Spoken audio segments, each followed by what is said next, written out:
Sung Do-in is a 18-year-old student who dreams of meeting her first true love. When she is on the roof, she sees a guy who is ready to jump down and asks him not to do it, but he doesn't listen to her because of his undivided feelings. Waking up, Do-in realizes that it was all a nightmare dream of a teenager connected with painful memories. Her older sisters ask the girl to get up soon and pack her things as they are moving to Seoul. Upon arrival in the new city and apartment, the girl is bored and too hot.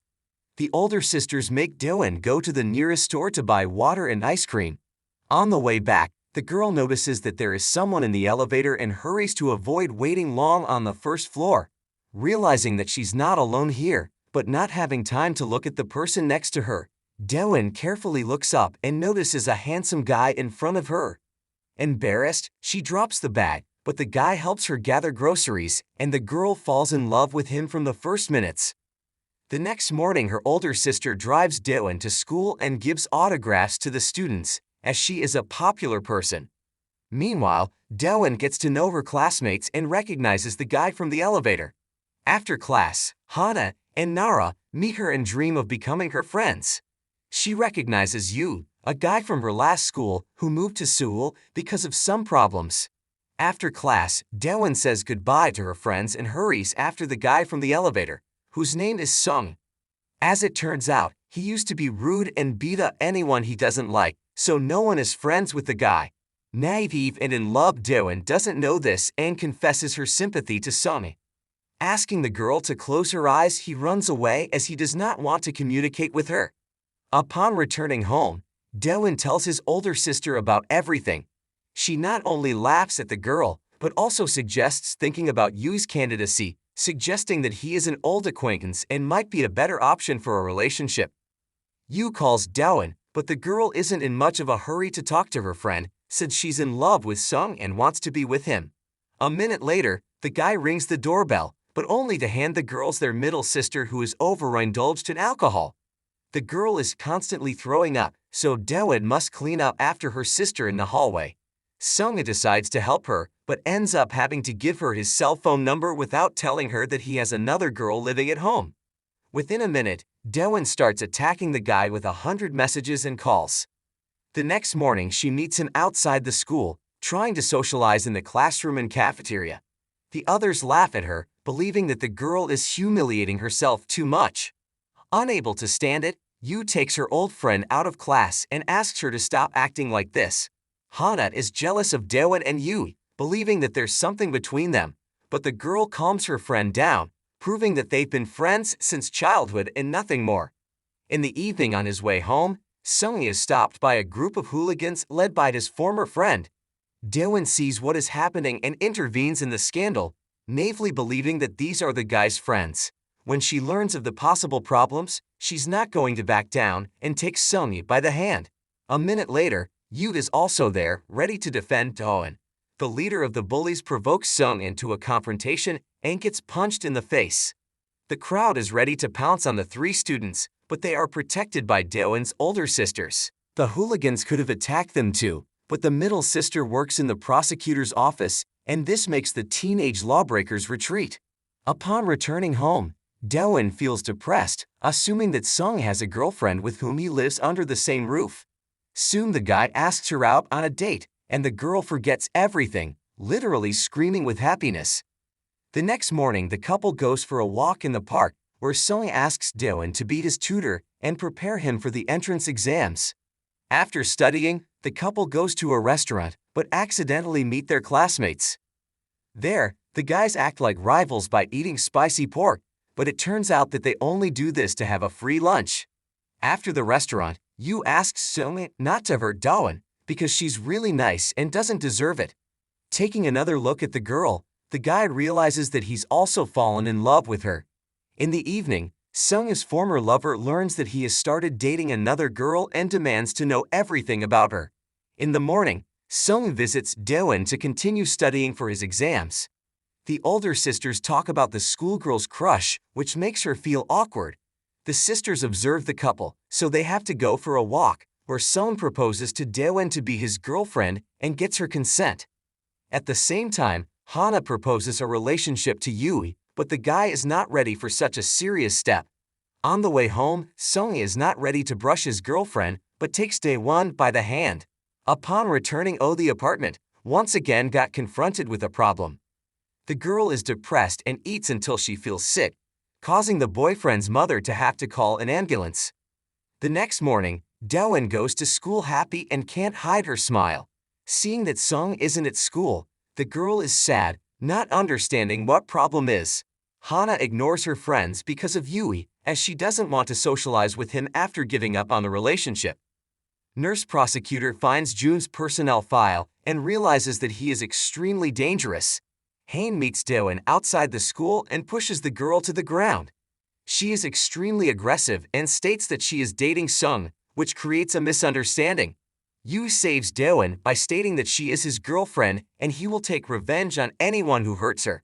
A little later, Yu asks Daewon for some helpful advice to figure out how to deal with Hana.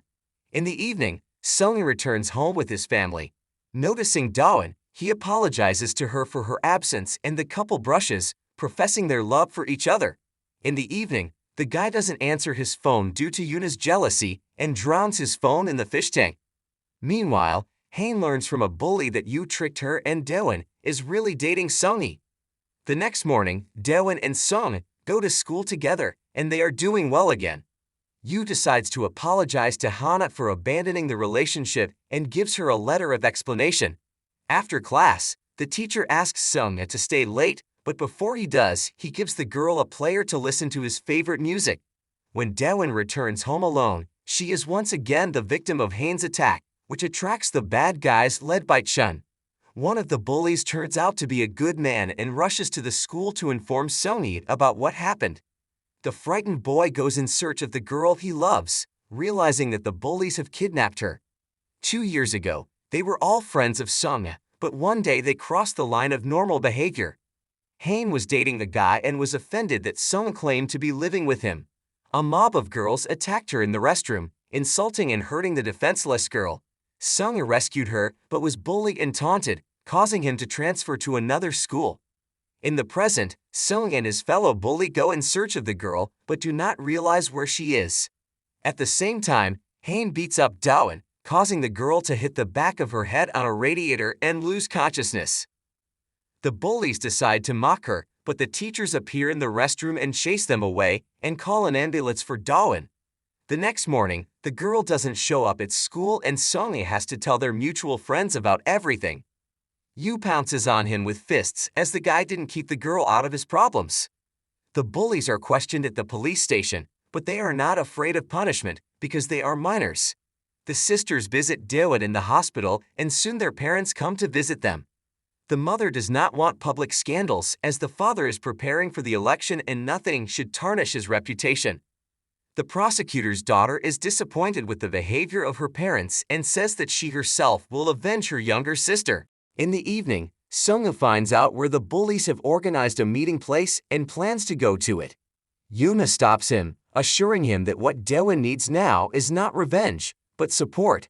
The next morning, the friends visit the girl in the hospital, but she kicks everyone out of her room, including her older sisters.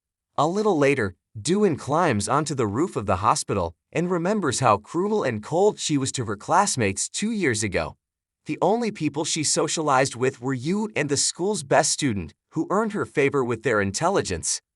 The trio studied long and hard, spending all their time together. It seemed that the best student had a chance to fall in love with Daewon, and he conceded the title of the best student to her, hoping that after that the girl would reciprocate his crush. Everything changed one day when bullies decided to bully the guy with good grades. They attacked and tried to beat up the guy, but Yu and Daewon protected him, risking their own health. As it turned out, the guy owed the bullies a lot of money, but his friends decided not to leave him in trouble. The next morning Mara does a visit and wanted to confess his love to her, but chickened out, realizing that the girl considers him a friend. In the evening, he decided to propose a relationship through a message, but the bullies found him before the smart guy could send a declaration of love.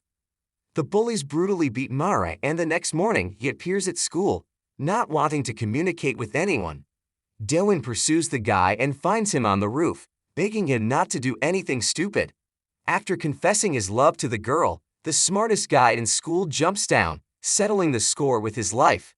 In the present day, Sung finds the girl on the roof of the hospital and prevents her from doing anything stupid.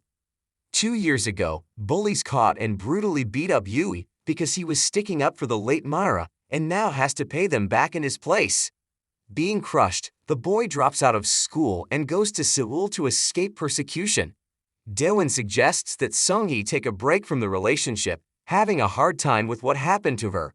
A little later, the bullies publish a video that shows them bullying Daewon and humiliating her. The girl becomes hysterical and does not want to talk to anyone because of what happened. In the evening, her friends and Sung try to visit Daewon, but she doesn't want to see anyone. A little later, Yoonha, who lives with Sung, decides to visit her, and the boy and his friends go to the bad guys to get revenge on them. Yoonha supports and comforts Daewon, revealing that she too has been bullied for a long time. After hearing what happened, Sung has a violent fight with his friend Jun, causing them to part as enemies. While Yoonha and Daewon talked to each other complaining about their problems, Sung, Yoo, and their friend demand that the bullies delete the video. Hain tries to talk to the guy she has a crush on, but he rudely rejects her, not wanting to socialize with a bad girl. Jun acts overconfident and gets punched in the face by Sung. Enraged, the bully orders the three daredevils to take their lives and a massive fight breaks out between them.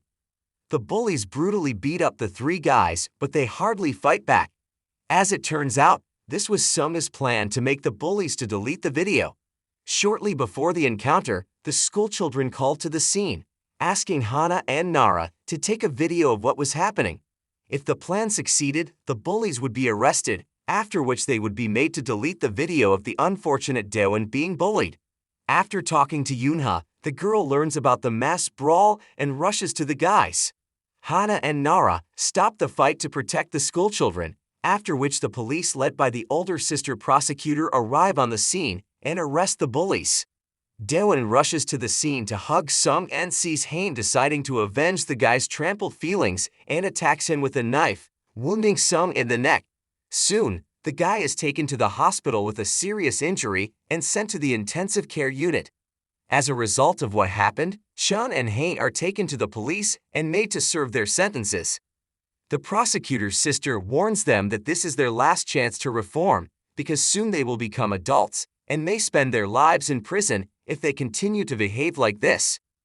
Yoonha and Daewon become friends and visit Sung-hee, who is slowly recovering in the hospital. When the girl falls asleep next to the guy's bed, Yoonha asks him to tell her another secret that he had kept secret earlier.